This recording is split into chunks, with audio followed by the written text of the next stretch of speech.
Sayang Allah itu ada kedua orang tua kita, termasuk guru-guru kita. Allahumma sholli ala Muhammad. Sehebat-hebatnya anak, kalau nggak dapat ridhonya orang tua, nggak mungkin dia dapat ridhonya Allah, nggak mungkin dia disayang Allah, nggak mungkin dia dicintai.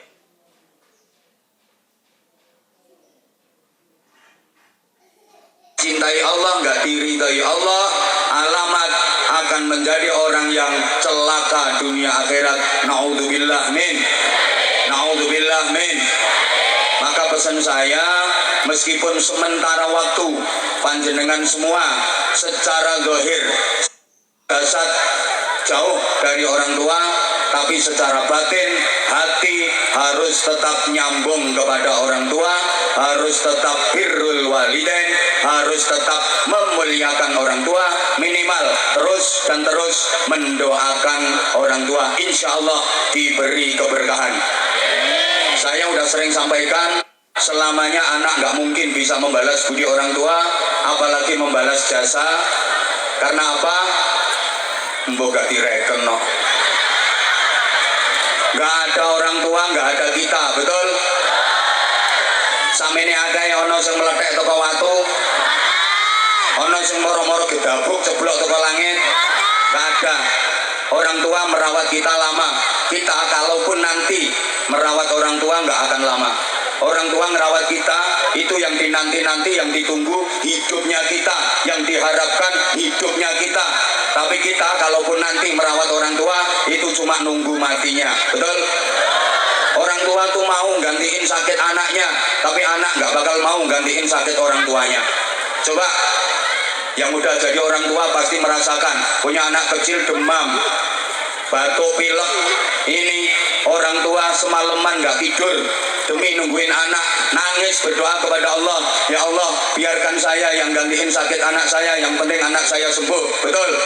Jadi orang tua mau gantiin sakitnya anak, tapi anak gak mungkin mau gantiin sakitnya orang tua. Coba misalnya sampeyan duwe bapak pikun, dang donga nang Gusti Allah, ya Allah Gusti kula mawon sing genteni pikun, yang penting bapak saya sehat, urun boten? Allah karim. Ibu punya anak demam pilek, irunge buntu, kebunton umbel, diapakno? Sedot umbel lho dicucuk. Ayo saiki gantian. Bapak sampean pilek, irunge meler, umbele dilewer. Ini Pak tak dilatane umbelmu, maka sekali lagi itu baru urusan dunia. Selamanya anak gak mungkin bisa membalas budi orang tua. Kalau orang Jawa bilang senenge wong tua nang anak iku ibarat sak kelopo, senenge anak nang wong tua ibarat sak upo. Sak gede-gedene upo gak bakal iso ngalahno klopo walaupun klopone kecentet. Sak gede-gedene kasih sayang anak ke orang tua gak bakal bisa mengalahkan cinta orang tua ke anak. Apalagi ibu, cinta ibu sepanjang jalan, cinta anak sepanjang galah kedawan, kilan. Jadi cinta ibu sepanjang jalan, kalau cinta anak sepanjang kilan. Mudah-mudahan kedua orang tua kita yang masih hidup dipanjangkan usianya, disehatkan badannya, dikuatkan imannya, diistiqomahkan ibadahnya. Yang sudah wafat diampuni seluruh dosa-dosanya, diterima seluruh amal ibadahnya, dijauhkan dari azab dan fitnah alam kubur, diselamatkan dari siksa neraka, digolongkan termasuk ahli surga. Maka sekali lagi sesepuh harus saya dahulukan. Ini ada sesepuh Gus Afas, ada sesepuh Habib Anis, ada sesepuh Habib Farid. Harus saya dahulukan karena kemungkinan besar beliau bertiga yang sesepuh itu akan mendahului saya. Ya kan,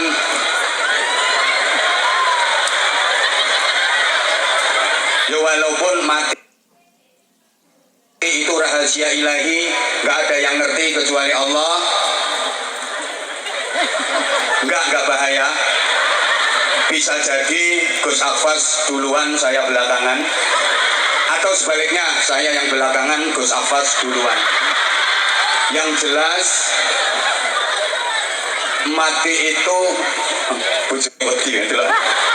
a mysterious problem. Kepastian yang misterius, pasti terjadinya, tapi kita tidak tahu kapan kejadiannya. Kematian bisa datang secara mendadak dan tiba-tiba, bahkan secara tak terduga, menimpa siapa saja, di mana, kapan, dalam kondisi bagaimana. Mati bisa terjadi secara tiba-tiba.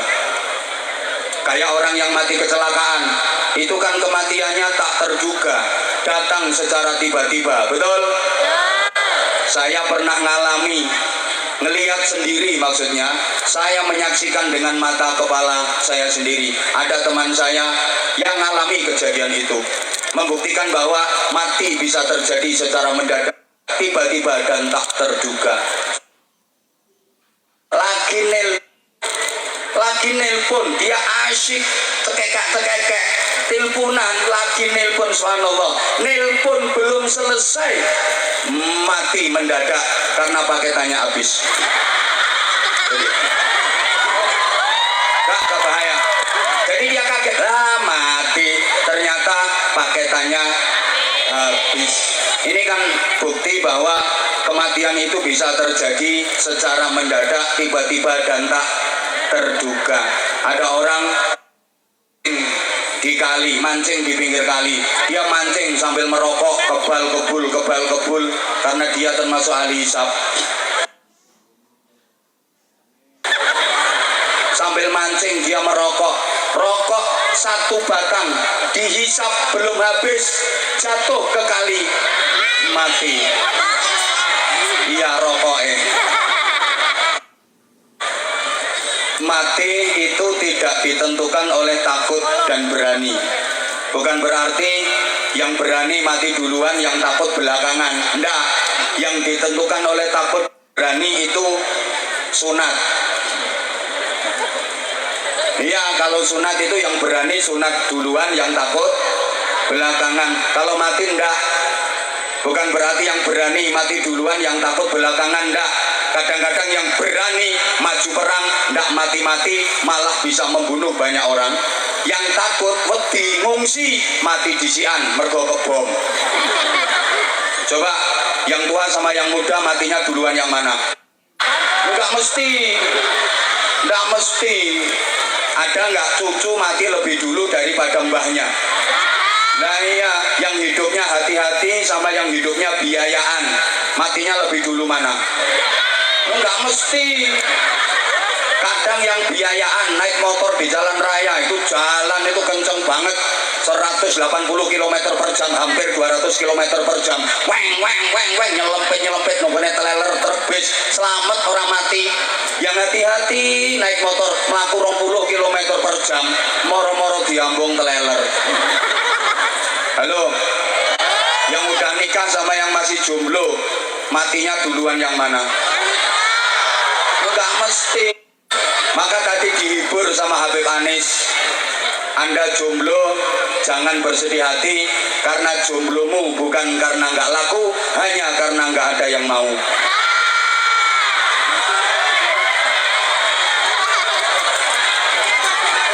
Mati juga nggak harus sakit dulu.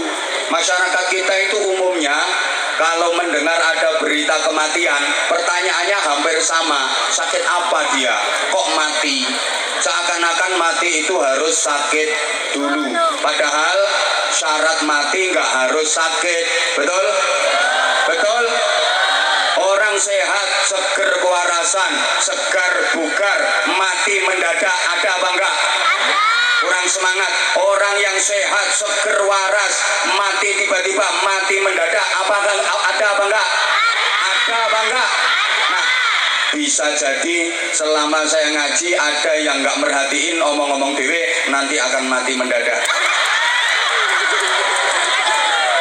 Enggak harus sakit dulu. Memang sakit itu salah satu asbab kematian, tapi mati nggak harus sakit dulu. Sakit itu kadang-kadang cara Allah untuk mencintai hambanya, cara Allah untuk menyayangi hambanya. Lo disayang kok dikai loro, ya justru itu dikasih sakit sama Allah agar dia makin dekat kepada Allah. Dikai penyakit cek gelem marek nang Gusti Allah. Kenyataannya banyak saudaraku orang yang ibadahnya lebih bagus, lebih bermutu, lebih berkualitas ketika sakit daripada ketika sehat. Sehatnya nakal, begitu sakit taubat, begitu sakit dia jadi bagus dan berkualitas ibadahnya. Ada apa enggak kira-kira? Banyak. Ini orangnya datang kok, datang pakai jilbab warna coklat. Wah, ketika sehat itu nakal banget. Maaf, hobinya karaoke, suka ke night club. Night club itu bahasa Arabnya nurul zolam. Soalnya lampunya biarpet, musiknya keren. Ajuk.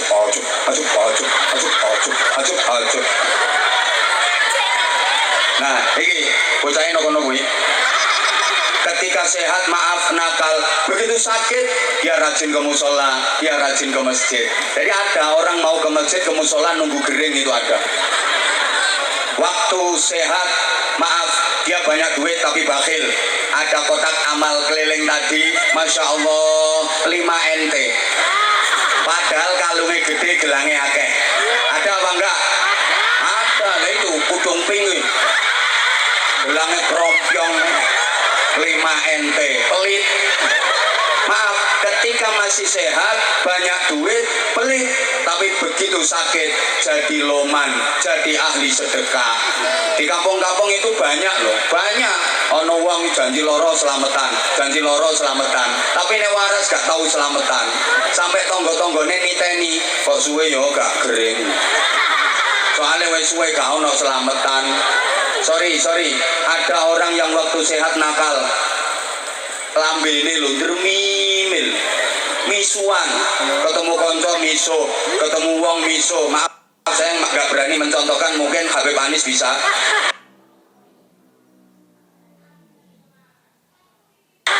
Kalau saya nggak bisa, nggak bahaya. Ada orang itu kalau ketemu temen, ketemu tetangga, ketemu siapa, ini omongannya lo welek, senengane ngilok-ngilokne wong, misuh aku gak kulino. Begitu sakit dia jadi banyak berzikir, dikai loro langsung ya Allah, ya Allah, astagfirullah, Allah, subhanallah, subhanallah, subhanallah. Padahal nek sehat ngilok-ngilok wong, lambene lo lecek. Begitu sakit ya Allah, ya Allah, iki kopi neng dia Allah, siraku mumet gak karuan, ceramah lek gak no kopi ini gak iso padang. Allah, pokoknya begitu sakit dia jadi ahli zikir. Maka oleh Allah dikasih sakit agar dia banyak berzikir, agar dia makin dekat kepada Allah. Ini bentuk cintanya Allah, bentuk kerinduannya Allah. Allah rindu banget sama kita, Allah cinta banget sama kita. Hei manusia, hei BMI Taiwan, Taiwati. Lalu kan yang laki-laki Taiwan, yang perempuan hei BMI Taiwan, Taiwati. Oh enggak. Ini kerinduan Allah. Ini kerinduan Allah. Aku tuh sayang banget sama kamu. Aku tuh cinta banget sama kamu. Iya kamu. Kamu kok nggak pernah datang ke aku. Kamu kok nggak pernah mendekat ke aku. Aku udah panggil kamu. Hayya 'alas shalah.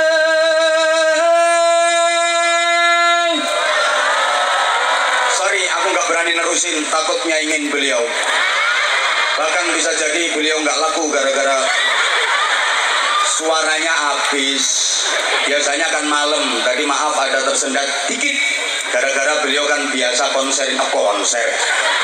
Nah iyalah nggak apa-apa disebut konser sholawat nggak apa-apa. Pokoknya sekarang habaib kiai nggak boleh kalah saingan sama artis, sama silit merintis.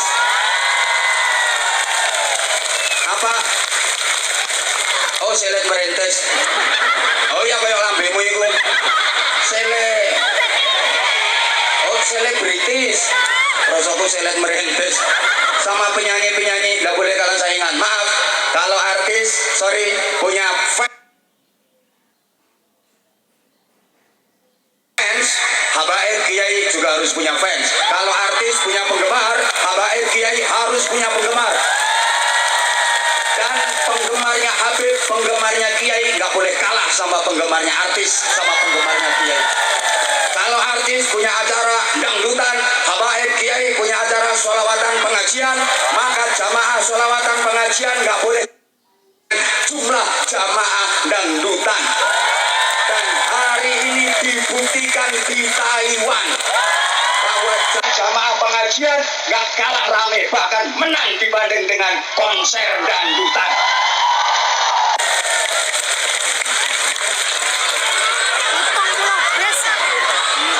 Bocah ini orang diantem gedang orang menang kok. Mot. Lah ngono. Gak ngono gak mingkem kok iki. Tapi ojo ngene kae, ojo ngene. Allahumma sholli ala Muhammad. Allahumma sholli ala Muhammad. Tekan ndi mau sampai lali kowe. Ya, Allah itu rindu sama kalian. Aku tuh kangen sama kamu. Rasulullah juga kangen. Maka alhamdulillah hari ini Anda semua menjemput rindu Rasulullah, menjemput cintanya Rasulullah Sallallahu Alaihi Wasallam dengan bersolawat, menyanjung, memuliakan, mengagungkan baginda Nabi Muhammad Sallallahu Alaihi Wasallam. Jarene Gusti Allah ngene, aku tuh kangen karo dirimu. Aku tuh rindu sama dirimu sini. Dirimu mau tak kasih berkah, dirimu mau tak kasih rahmat, dirimu mau tak kasih ridho. Deket sini dong, deket sini mau tak kasih, kamu kok nggak datang? Kamu tuh kemana aja? Tahu nggak sih, aku tuh kangen sama kamu. Nah, karena kamu kalau sehat